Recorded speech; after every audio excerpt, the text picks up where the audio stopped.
So, white line disease in cattle, what is it? How do we treat it? How do we prevent it from happening? And more importantly, how do we trim it? Well, keep watching the video and hopefully you'll find out.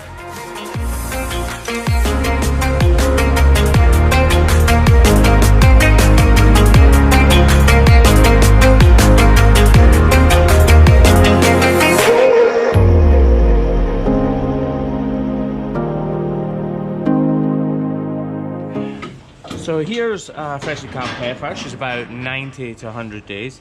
You can see the inside claw, the medial claw, is virtually perfect on her actually. But this one here is enlarged, it's wider, longer, and therefore deeper.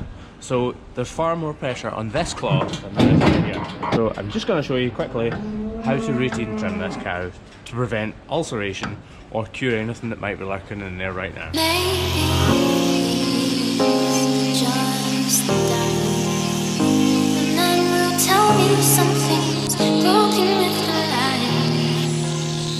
'Cause I'm told it's gone quiet, though I've been kept on hold for quite some. Okay, so what we did there was we returned the height of the heel all the way through the toe to the same height as here, and we shortened it to the same length. Now, shortening it to the same length actually gives us the right height. So if it's the right length, it will be the right height as long as you reduce that heel and the front portion of the horn to about 5mm or 7mm on the front.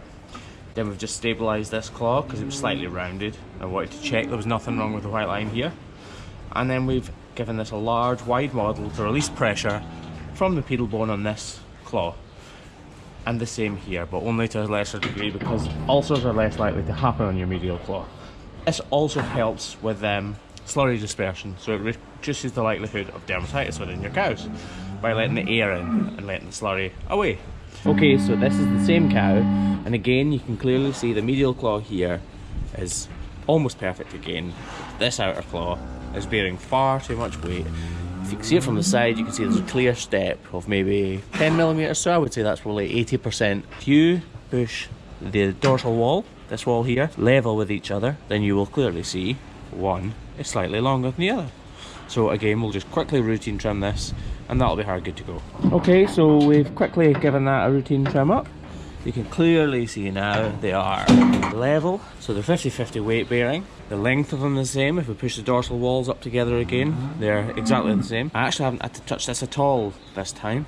That's just from slowing the grinder down.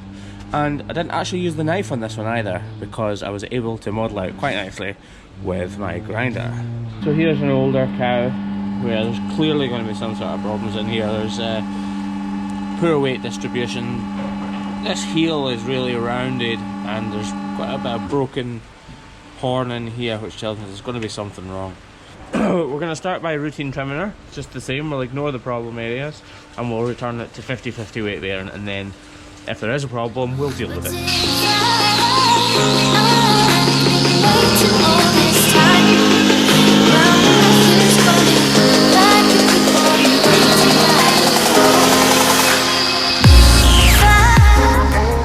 So that's us returning to 50-50 weight bearing, the length's correct and the height's correct. Just gonna model it out.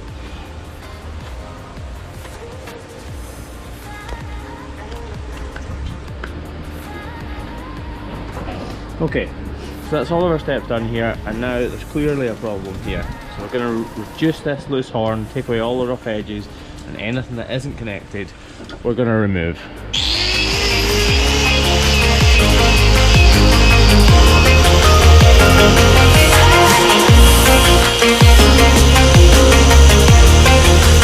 I've taken the bulk away with the grinder, and now that we're getting to the sort of nuts and bolts of it, I'm going to use the knife just to be a bit more delicate.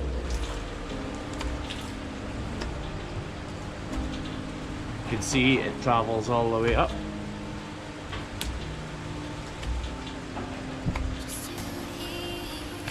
There's actually a cavity in there. If we dig a hole, that's fine. But we need to remove the outer wall horn to let any slurry away and ensure that muck doesn't get compacted in there. Okay, we're going to need a block on this, so rather than continue doing what I'm doing, I'm going to prepare this, put a block on, and then return to finish it. I'll be strong and disconnectable, but if waiting all this time, nothing's going back. So we've removed the bulk of the horn using the grinder, and again, once we get to the delicate part, use the knife again.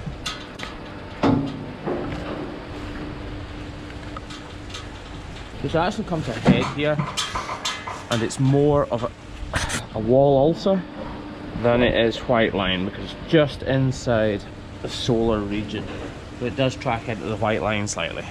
So now that we've removed all of this horn from there, we're going to reduce the height of this heel, just to make sure that even if the block falls off, or when the block wears down, that there's still more pressure on this claw, relieving this one of pain and hopefully letting it heal properly.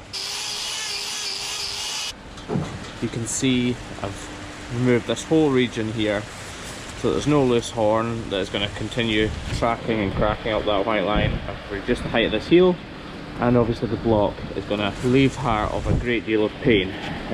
We're just going to spray that with iodine to dry it up and to sanitize it, and she'll be good to go.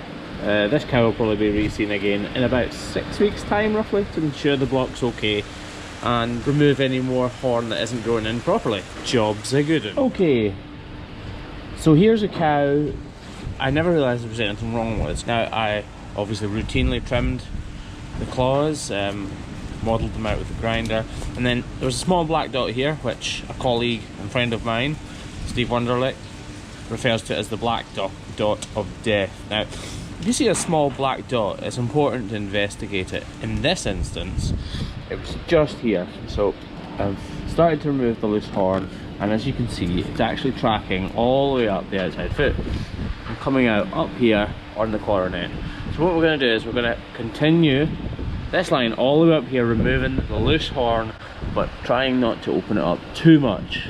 This is classic white line defect, which is caused either nutritionally or incidentally through it banging itself, twisting and turning on concrete, or anything like that. So we're just going to go ahead and remove all of that loose horn and allow it to heal properly.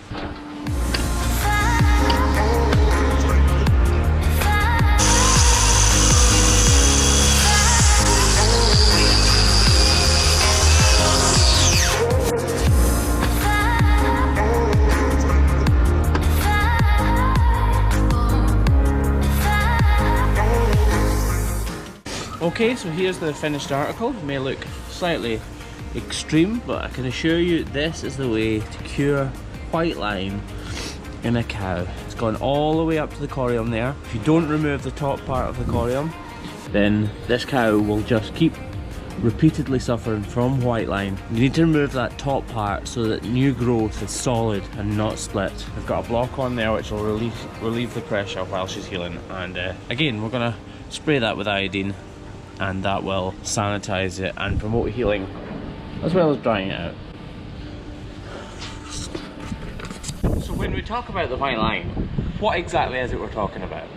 Well, it's the connective tissue between the wall horn and the solar horn, and that is where a lot of problems happen when the lamellae expand and form abscesses and cracks.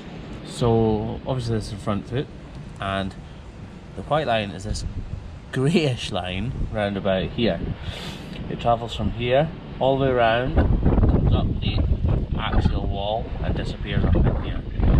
Now this part of the horn is grown by the solar part of the foot, so the corium. The wall horn is grown by the coronet, which is the hairline up here. So this horn here grows down the foot and has to connect with the solar horn, and that's where we get the white line.